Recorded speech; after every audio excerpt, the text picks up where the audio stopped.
আসিফ হাসান রেজাকে ইসলামের সঙ্গে বলার জন্য অনুরোধ করতেছি। আসসালামু আলাইকুম ওয়া রাহমাতুল্লাহ। রাসূল সাল্লাল্লাহু তাআলা আলাইহি সাল্লাম ইরশাদ করেছেন, যে ব্যক্তি আমার প্রতি দরুদ শরীফ পাঠ করা ভুলে গেল সে যেন জান্নাতের রাস্তা ভুলে গেল। বলেন না নাউযুবিল্লাহ। আমরা কি জান্নাতে যেতে চাই নাকি জান্নাতের রাস্তা ভুলে যেতে চাই? জান্নাতে যেতে চাই। কারা কারা জান্নাতে যেতে চায়? দুই হাত তুলে বলেন লব্বাইক ইয়া রাসূলুল্লাহ। আল্লাহুম্মা পড়তে পারবেন? পারবেন? আল্লাহুম্মা সাল্লি আলা সাইয়্যিদিনা মুহাম্মাদিন। নবীর দরুদ সালাম, নবীর দরুদ সালাম। সারা জীবন গেয়ে গেলে জানি ফোরাবে না তার শানমান। কথা বলেন ঠিক কিনা? সারা জীবন যদি আমাদের শেষ হয়ে যায় কিন্তু নবীর গুণগান আমরা শেষ করতে পারবো?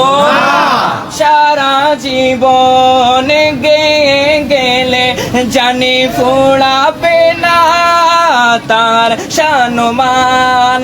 গেয়ে যাব নাতে রাসূল যত দিন থাকবে এই দেহে প্রাণ। নবীর দরুদ সালাম, নবীর দরুদ সালাম, নবীর দরুদ সালাম। মোহব্বতের আওয়াজে পড়ি নবীর দরুদ সালাম, নবীর দরুদ সালাম, নবীর দরুদ সালাম। আর এটা মনে রাখবেন, আজকে আমরা নবীর গুণগান গাইছি, নবীর প্রেমে বিভোর হচ্ছি। কাল কিয়ামতের ময়দানে আমাদের কোনো টেনশন থাকবে না। এই জন্য তো কবিতার ভাষায় কবি বলছে, নবীজির গোলামের রে কোনো চিন্তা নাই। চিন্তা আছে নি? নবীজির গোলামের কোনো চিন্তা নাই। চলো নবীজির জান্নাতে মদিনা। কারা কারা মদিনা যেতে চায়? তো দুই হাত তুলে বলি, চলো নবীজির জান্নাতে মদিনাতে যায়। কে কে যাবি মদিনায়? মদিনাতে শুয়ে আছেন নবী মুস্তাফায়। জোরে বলি না মারহাবা। কে কে যাবি মদিনায়? মদিনাতে শুয়ে আছেন উম্মতের মায়ায়। মদিনাতে নবী কাঁদেন উম্মতের মায়ায়। আরে দিন রজনী কান্দেন যিনি শুয়ে রোজায়।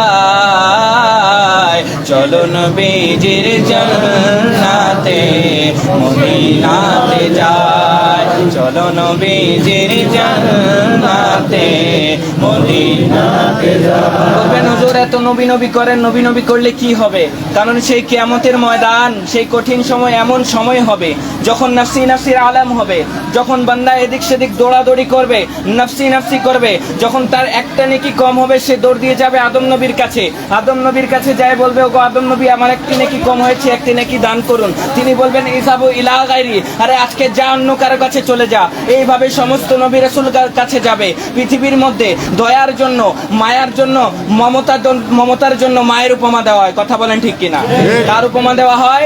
মায়ের উপমা দেওয়া হয়। কিন্তু সেই কিয়ামতের ময়দানে সে মাও সেই সন্তানকে চিনবে না, কিন্তু কুরবান হয়ে যায়। আজকে যার জন্য আমরা এই মাহফিল সাজিয়েছি, যার জন্য আমরা উপস্থিত হয়েছি, যার ভালোবাসা আমরা অন্তরে গেঁথেছি, অন্তরে গেঁথে আমরা মহব্বতের সাথে বসে তার গুণগান গাইছি, সেই সৈয়দুল মুরসালিন যিনি মদিনাওয়ালা মুস্তাফা নবী, সেই দিন মাকাম মাহমুদানিল্লাযী ওয়াত্তার উপর ফয়েজ হয়ে বলবেন আনা আলাহা, আনা আলাহা।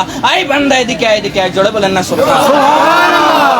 নবীজির গোলামের কোনো চিন্তা নাই। সবাই শুনেছেন? শেষবারের মতো আমি পড়বো, তারপর আমি বসে যাব। আপনারা সবাই আমার সাথে এই লাইন মিলে পড়তে রাজি আছি? একবার সবার মুখ থেকে শুনতে চাই, একটু দুই হাতটা তুলে দিই। নবীজির গোলাম